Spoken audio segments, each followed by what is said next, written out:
नमस्कार दोस्तों, स्वागत है आप सभी का हमारे YouTube चैनल पर हैरी स्कैरी टेल्स में। मेरा नाम हैरी है। आज मैं आप सभी के लिए एक और सच्ची और बेहद डरावनी कहानी लेकर आया हूँ। अगर आपने अभी तक हमारे चैनल को सब्सक्राइब नहीं किया है तो नीचे दिए गए रेड बटन पर क्लिक करके हमारे चैनल को सब्सक्राइब कर लीजिए ताकि आपको हमारी नई वीडियो की नोटिफिकेशन मिल पाए। तो ये कहानी हमें भेजी है हमारे ही सब्सक्राइबर राहुल जी ने।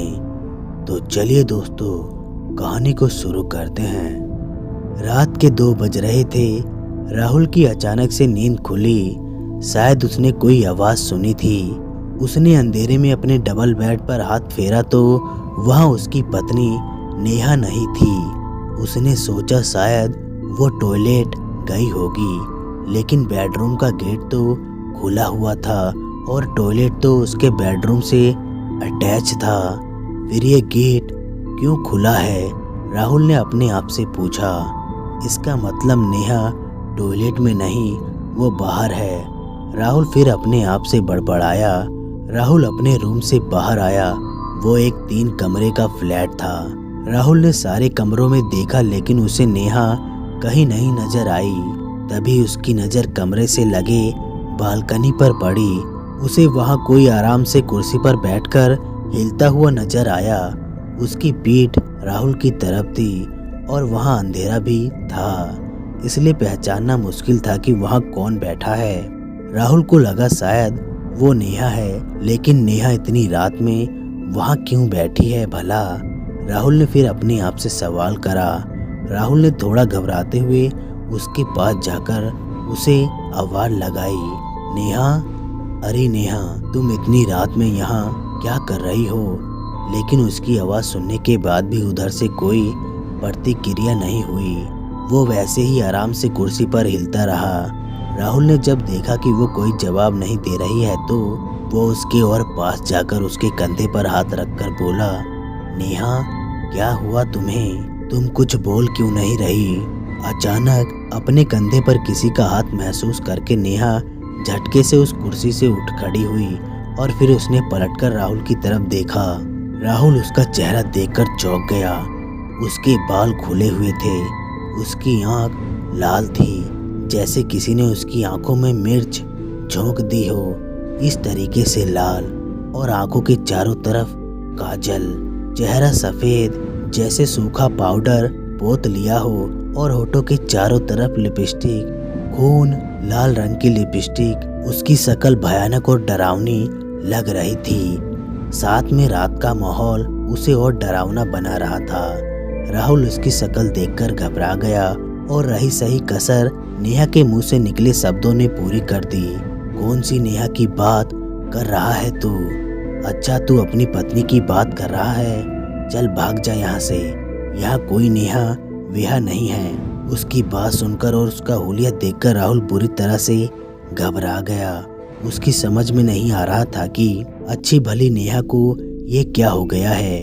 उसने अपनी सारी ताकत इकट्ठा करके तालू में चिपकी हुई जुबान से लड़खड़ाते हुए कहा, नेहा, ये तुम्हें क्या हो गया है? ये तुम क्या बहकी बहकी बात कर रही हो? अगर तुम नेहा नहीं हो तो फिर आखिर तुम कौन हो? उसकी बात सुनकर नेहा की आंख गुस्से से और ज़्यादा लाल हो गई और फिर वो लगभग गुर्राती हुई बोली, हरामजादे, मैं नेहा नहीं, उसकी बहन निधि हूँ। तूने नेहा से शादी करके उसकी ज़िंदगी बर्बाद कर दी। वो बेचारी मेरे पास आई थी और रो रो कर अपनी तकलीफ़ बता रही थी कि तूने कैसा उसका जीना हराम कर रखा है। वो तुझसे छुटकारा पाना चाहती है और मैं उसे छुटकारा दिलवाऊंगी तुझसे। और इतना बोलकर वो कूदकर उस पर झपट पड़ी। उसने राहुल की गर्दन पकड़ ली और फिर उसका गला दबाने लगी।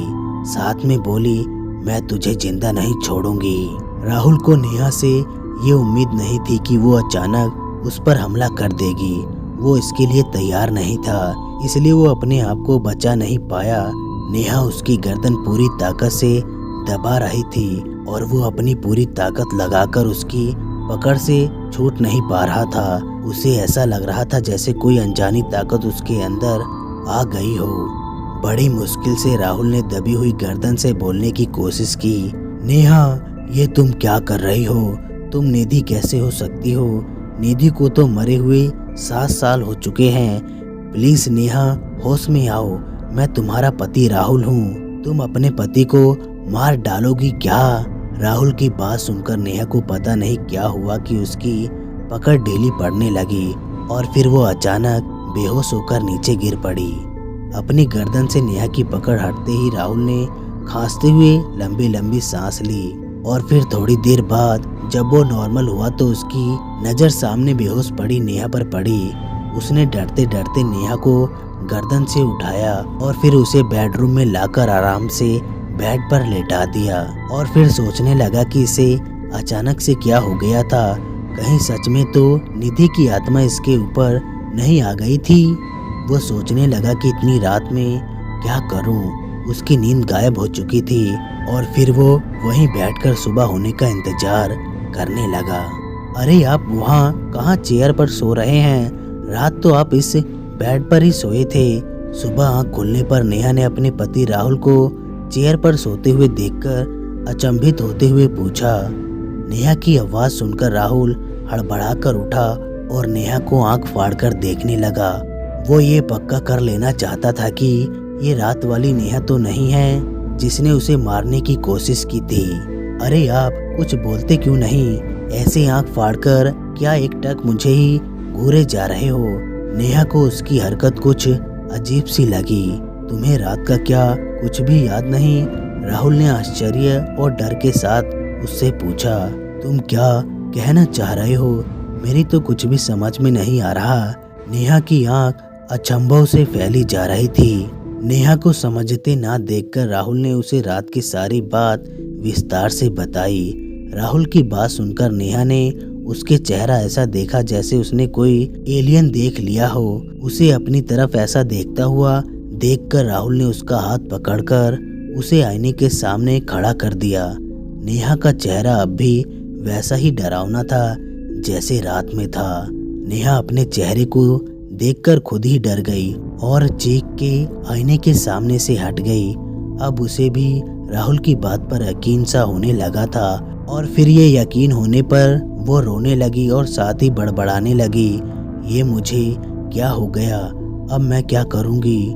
राहुल, कहीं तुम मुझे छोड़ तो नहीं दोगे? उसको इस तरह रोते देखकर राहुल ने उसको अपनी बाहों में कैद कर लिया और प्यार से उसके सर पर हाथ फेरकर बोला। अरे यार, तुम कैसी बात कर रही हो? भला मैं तुम्हें कभी अपने से अलग कर सकता हूँ? तुम परेशान मत हो। हम आज ही किसी अच्छे मनोचिकित्सा के पास चलते हैं। देखना तुम बहुत जल्दी ठीक हो जाओगी। अच्छा, अब तुम जल्दी से तैयार हो जाओ और मैं भी ऑफिस से छुट्टी के लिए फोन कर देता हूँ। थोड़ी देर बाद ही वो दोनों शहर के मशहूर मनोचिकित्सा के सामने थे। राहुल ने डॉक्टर से रात में घटी घटना पूरी विस्तार से बता दी।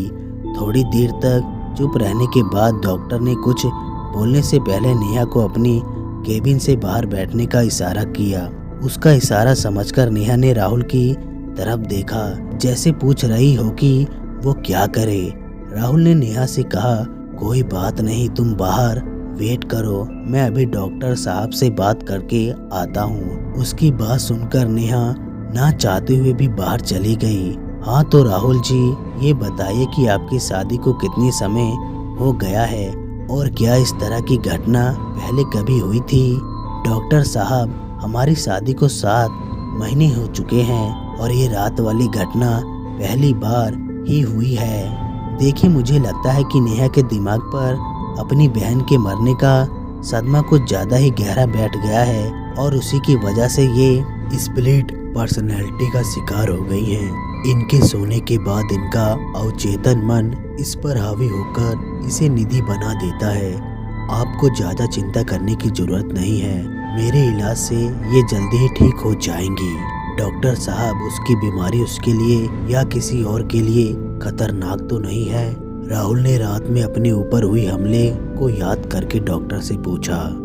उसकी बात सुनकर डॉक्टर मुस्कुराते हुए बोला, देखिए, फिलहाल तो खतरा है, ये अपने या फिर किसी दूसरे का नुकसान कर सकती हैं, लेकिन आप ज़्यादा परेशान मत होइए। मैं जो मेडिसिन आपको दूंगा उससे नेहा को आराम मिलेगा और रात में ये गहरी नींद में सो जाएंगी। आप उठाएंगे तब भी ये नहीं जागेंगी। डॉक्टर की बात सुनकर राहुल काफी हद तक संतुष्ट हो गया और फिर वो वहाँ से मेडिसिन लेकर वापस अपने फ्लैट पर आ गया। जैसे आग लगने का पता धुएं से चलता है, वैसे ही नेहा की बीमारी का पता अड़ोस पड़ोस में सबको चल गई और वो उससे बात करने से घबराने लगे।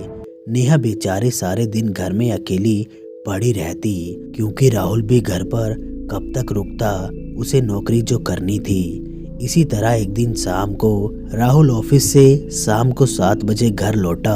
उसने फ्लैट की डोरबेल बजाई, लेकिन गेट नहीं खुला। उसने थोड़ी देर वेट करा, फिर से लगातार बेल बजाई, लेकिन गेट फिर भी नहीं खुला। अब तक राहुल की दिल की धड़कन जोर जोर से धड़कने लगी थी। उसे लगा कोई अनहोनी ना हो गई हो, और ये सोचकर वो फ्लैट की गेट को तोड़ने के लिए जोर जोर से लात मारने लगा। शोर सुनकर उसके पड़ोसी भी बाहर निकल आए। राहुल ने उन्हें सारी बात बता दी। वो लोग भी उसके साथ गेट तोड़ने लगे। थोड़ी देर में ही वो गेट टूटकर गिर पड़ा। राहुल दौड़ता हुआ अंदर गया। नेहा उस कमरे में नहीं थी। वो आवाज लगाता हुआ दूसरे कमरे की तरफ दौड़ पड़ा और पीछे पीछे उसके पड़ोसी भी। राहुल जैसे ही अपने बेडरूम में पहुंचा, वहां का दृश्य देखकर उसकी चीख निकल गई। सामने फर्श पर एक आदमी की लाश पड़ी थी। एक 26-27 साल का आदमी की लाश। उसे किसी ने चाकू से बड़ी बेरहमी से मार दिया था। राहुल उसे पहचान नहीं पाया। उसने उसे पहली बार देखा था। तभी उसने रूम में नजर घुमाई तो सामने बेड पर नेहा बेहोश पड़ी थी। उसके हाथ में सब्जी काटने वाला चाकू था, जो पूरा खून से सना पड़ा था और उसके कपड़े भी खून से सने थे। वहां का दृश्य देखकर राहुल सर पकड़कर वहीं जमीन पर बैठ गया और सोचने लगा कि ये क्या हो गया नेहा से, और ये आदमी कौन है। अब नेहा का क्या होगा। मैं नेहा को फांसी के फंदे से कैसे बचा पाऊंगा। राहुल की समझ में कुछ नहीं आ रहा था कि वो क्या करे। उसने ऐसी अनहोनी की कल्पना भी नहीं की थी। वो अब भी उसी कमरे के फर्श पर निढाल पड़ा था। पड़ोसी उसे हिम्मत बनाए रखने को कह रहे थे और नेहा अभी भी बेड पर बेहोश पड़ी थी। थोड़ी देर में ही वहां पुलिस आ गई। शायद किसी पड़ोसी ने उन्हें सूचना दे दी थी। पुलिस वाले ने आते ही सबसे पहले सभी को उस कमरे से बाहर कर दिया और फिर वहां अपनी जांच में जुट गए। थोड़ी देर के बाद पुलिस इंस्पेक्टर बाहर आया और उसने पूछा कि इस फ्लैट का मालिक कौन है और उसका रिश्ता उस बेहोश औरत से क्या है। इंस्पेक्टर का सवाल सुनकर राहुल सामने आया और फिर उसने उसे शुरू से आखिरी तक सब बता दिया। इंस्पेक्टर ने उसकी बात बड़े ध्यान से सुनी और फिर उसने कमरे में वापस जाकर नेहा के चेहरे पर पानी के छींटे मारकर उठाने का प्रयास किया। 2-3 बार छींट मारने के बाद नेहा को धीरे धीरे होश आने लगा, लेकिन जैसे ही उसे पूरी तरह से होश आया तो वो अपने सामने पुलिस को देखकर डर गई। उसे समझ नहीं आया कि मेरे पति के साथ ये पुलिस क्यों है। तभी उसकी नज़र अपने हाथों में पकड़े खून से सने चाकू पर पड़ी और साथ ही अपने कपड़ों पर लगे खून पर भी। वो एकदम से बुरी तरह घबरा गई और फिर उसने चाकू को सामने की तरफ फेंक दिया। वो चाकू सामने पड़ी लाश के पास जाकर गिर गया। जैसे ही वहां चाकू गिरा तो नेहा की निगाह सामने पड़ी लाश पर पड़ी और लाश देखते ही उसकी चीख निकल गई। उसने जोर से राहुल को आवाज लगाई और फिर उससे लिपट गई। उसके कुछ भी समझ में नहीं आ रहा था कि ये सब क्या है। उसकी हालत देखकर राहुल उसके लिए पानी ले आया और फिर उसने ये सारी घटना उसे बता दी कि कैसे वो ऑफिस से आया और फिर गेट तोड़कर अंदर आया और फिर ये सब कुछ देखा। नेहा को अभी भी यकीन नहीं हो रहा था कि ये सब उसने करा होगा। वो भला किसी को क्यों मारेगी। अभी वो सोच ही रही थी कि इंस्पेक्टर ने उससे पूछा, क्या आप इस आदमी को जानती हैं और क्या वजह थी जो आपने इसे मारा। इंस्पेक्टर का सवाल सुनकर नेहा से पहले राहुल बोल पड़ा, सर ये भला इसे क्यों मारेगी? ये तो इसे जानती भी नहीं। हमने आज से पहले इसे नहीं देखा और वैसे भी ये मानसिक रूप से बीमार चल रही है। और फिर राहुल ने इंस्पेक्टर को नेहा की बीमारी के बारे में विस्तार से बता दिया और साथ ही में उसे डॉक्टर की रिपोर्ट भी दिखा दी। इंस्पेक्टर ने उसकी सारी बात सुनी और रिपोर्ट देखने के बाद राहुल से कहा, देखिए मेरी सहानुभूति आपके साथ है, लेकिन मैं कानून के हाथों मजबूर हूँ। मुझे अभी तो आपकी वाइफ को अरेस्ट करना ही पड़ेगा। बाकी आप कल कोर्ट में ये सारी रिपोर्ट दिखा देना, हो सकता है इन्हें वहाँ से राहत मिल जाए। और फिर ये कहकर पुलिस वाले नेहा को अपने साथ ले गए। अगले दिन 12:30 बजे कोर्ट रूम में अच्छी खासी भीड़ थी। हर कोई इस केस के बारे में जानना चाहता था कि ये मर्डर किसने करा है और मरने वाला कौन था। थोड़ी देर में ही जज के सामने केस की फाइल रखी हुई थी। सरकारी वकील नेहा को ही कातिल साबित करने पर तुला था और राहुल की तरफ से बचाव का वकील ये बता रहा था कि जज साहब, नेहा मानसिक रूप से बीमार है, इसलिए उसने अपने होश में ये खून नहीं करा। इसलिए मेरी आपसे गुजारिश है कि नेहा को इस ग्रांट पर जमानत दी जाए। जज ने दोनों वकीलों की बात बड़े ध्यान से सुनी और फिर उन्होंने बोला, देखिए अभी कोर्ट इस नतीजे पर नहीं पहुंची। हो सकता है कि मुजरिम दिमागी हालत से सच में ठीक है या नहीं। कोर्ट प्राइवेट डॉक्टर की रिपोर्ट को नहीं मानती, इसलिए मैं पुलिस को आदेश देता हूं कि सरकारी डॉक्टर की निगरानी में 15 दिन तक मुजरिम की दिमागी हालत का पता लगाया जाए और फिर कोर्ट में रिपोर्ट दी जाए। उसके बाद ही कोई फैसला करूंगा। और ये आदेश करार करके जज साहब कोर्ट रूम से उठकर अपने चैम्बर में चले गए और इधर राहुल भीगी आंखों से नेहा की तरफ देखने लगा और नेहा जज के आदेश को सुनकर बिल्कुल पत्थर सी हो गई। उसे समझ ही नहीं आ रहा था कि अचानक उसकी जिंदगी में ये क्या तूफान आ गया था।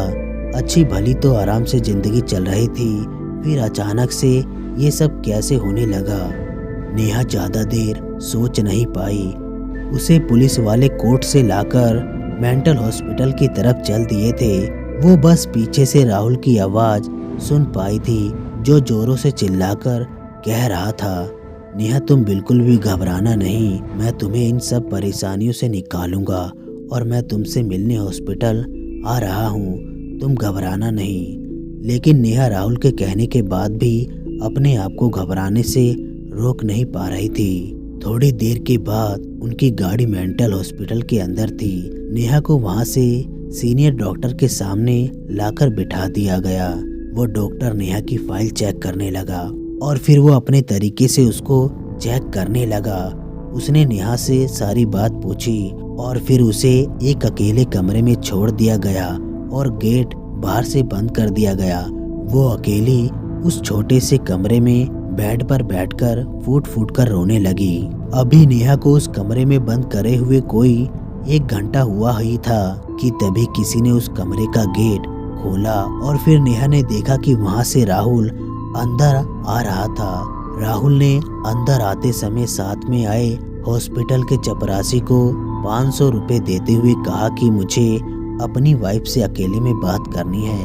उसकी बात सुनकर वो रुपए हाथ में पकड़कर मुस्कुराता हुआ वहां से बाहर चला गया। उसके बाहर जाते ही राहुल नेहा से लिपट गया और फिर वो रोने लगा। रोते रोते वो बोलने लगा, नेहा ये तुमसे क्या हो गया? अब मैं तुम्हारे बिना कैसे रह पाऊंगा? तुम्हारे बिना तो अपनी जिंदगी की कल्पना भी नहीं कर सकता। काश ये कोई भयानक सपना होता और फिर मेरी आंख खुलती और सब ठीक हो जाता। और फिर अचानक राहुल रोता रोता जोर जोर से हंसने लगा, ठहाके लगा के, ताली बजा बजा के।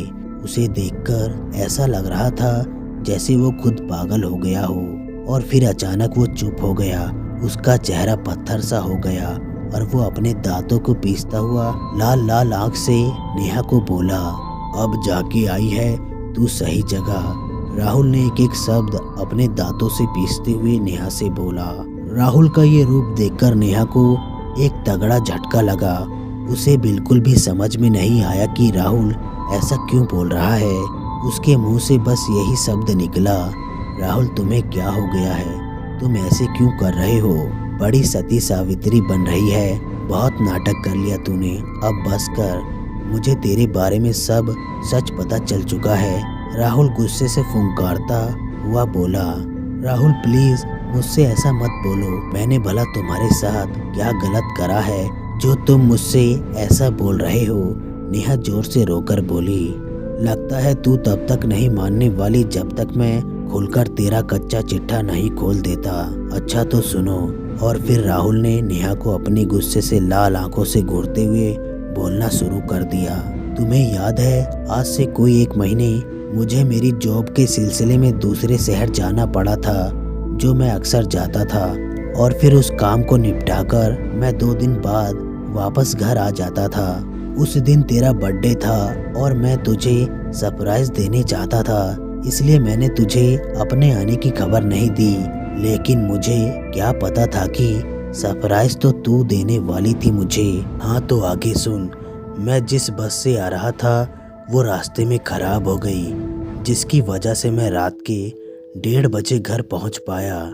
अब इतनी रात हो गई थी तो मैंने सोचा कि तू सो चुकी होगी, इसलिए मैंने चाबी से फ्लैट का ऑटोमेटिक लॉक खोल लिया। तुझे शायद ये पता नहीं था कि मैं एक चाबी हमेशा अपने पास रखता हूँ। क्या करूँ, बैचलर लाइफ की आदत जल्दी जाती नहीं ना।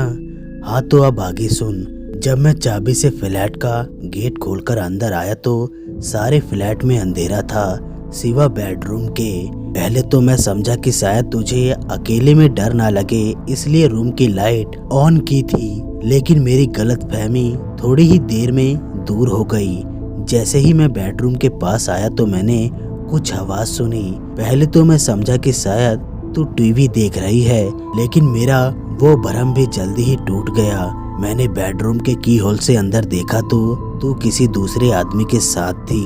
मैं वो दृश्य देखकर आसमान से आकर नीचे गिरा। मन तो करा कि तुम दोनों का वहीं पर खून कर दूं, लेकिन पता नहीं क्या हुआ कि मैं ये सब करने की हिम्मत ना जुटा पाया। फिर मैंने अपने आप को संभाला और फिर मैं दरवाजे से कान लगाकर तुम दोनों की बात सुनने लगा। और अगर उस दिन मैंने तुम दोनों की बात ना सुनी होती तो मैं इस समय तेरे सामने जिंदा खड़ा ना होता। तुम दोनों कमीने मिलकर मेरा मर्डर का प्लान बना रहे थे। तू तो कब की मुझे अपने कॉलेज टाइम के प्रेमी के साथ मिलकर ठिकाना लगा चुकी होती, लेकिन भला हो उस बस का जो वो खराब हो गई और मैं लेट हो गया। हाँ तो अब आगे की सुन। मैंने फिर क्या करा। मैंने जब तुम दोनों की सारी बात सुन ली और फिर मुझे यकीन हो गया कि तू वो नहीं जिसे मैं अग्नि के साथ फेरे लेकर लाया था, बल्कि तू तो कोई और है। बस फिर मैं जैसे आया था वैसे ही चुपचाप वहाँ से चला आया और फिर वो रात मैंने एक होटल में काटी। फिर अगले दिन मैं घर वापस आया। मैंने तुझे कानो कान कुछ खबर नहीं लगने दी, बस मैं तुझसे सावधान हो गया। ऐसा सावधान जिससे तुझे कोई शक ना हो। और फिर मैं तुझे और तेरे आशिक को ठिकाने लगाने की प्लानिंग सोचने लगा। और फिर एक दिन मुझे तुम दोनों को ठिकाने लगाने का आइडिया मिल गया। मुझे पता था कि 7 साल पहले तेरी बहन निधि की मौत हो चुकी है। बस वहीं से मुझे आइडिया मिला। तुझे याद है जिस रात तूने मुझ पर हमला करा था, उस रात सोने से पहले मैंने तुझे अपने हाथों से कॉफ़ी बनाकर पिलाई थी। तुझे पता है वो सिर्फ कॉफ़ी नहीं थी, मैंने उसमें नींद की गोलियां मिला दी थी, इतनी सारी कि तेरे सर पर कोई ढोल भी बजाए तो तू ना उठे। और फिर जब तू बेहोश हो गई, तेरा वो भूतिया मेकअप बड़े आसानी से करा। और फिर जब सुबह तुझे होश आया तो मैंने तुझे वो कहानी अपनी तरफ से बनाकर सुनाई। और फिर मैं तुझे उस दिमाग के डॉक्टर के पास लेकर गया ताकि सबको यकीन हो जाए कि तू पागल है। और फिर उस दिन जिस दिन तूने अपने आशिक का मर्डर करा, अरे ना तूने नहीं, मैंने करवाया था उस हरामजादे का मर्डर। अब सुन कैसे किया तुझे भी पता नहीं चला। अच्छा चल याद कर, उस दिन की सुबह नाश्ते के बाद मैंने तुझे कुछ दवाई दी थी खाने को। असल में वो दवाई नहीं थी, तुझे फिर से बेहोश करने की गोली थी। और फिर थोड़ी देर बाद तू बेहोश हो गई थी। फिर मैंने तेरे मोबाइल से ही तेरे आशिक को मैसेज करा कि वो यहाँ 12 बजे तक आ जाए।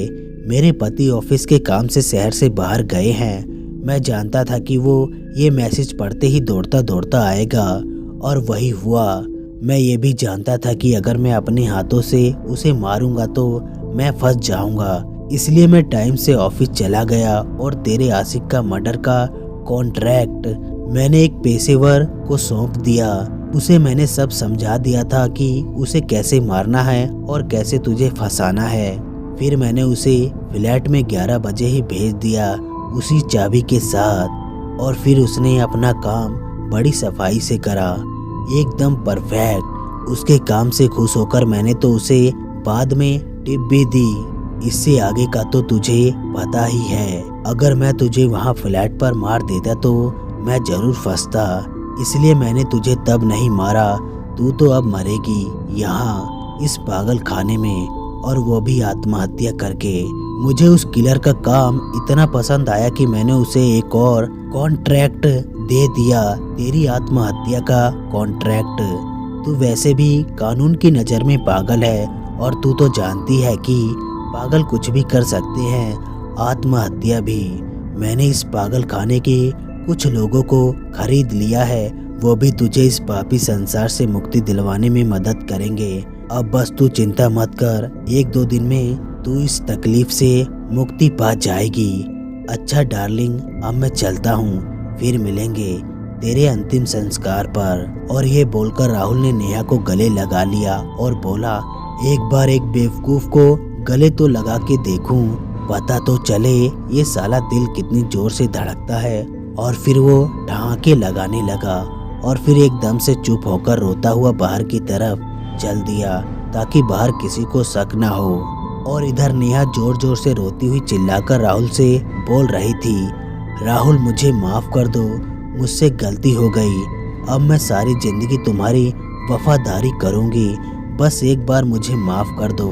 तो दोस्तों, कहानी बस यहीं तक थी। कहानी आप लोगों को कैसी लगी लाइक और कमेंट करके ज़रूर बताएं, और कहानी से आप लोगों को क्या सीख मिलती है ये कमेंट करके ज़रूर बताएं, और हमारे चैनल को सब्सक्राइब कर लीजिए। हम आपसे मिलते हैं अगली वीडियो में, तब तक के लिए धन्यवाद दोस्तों।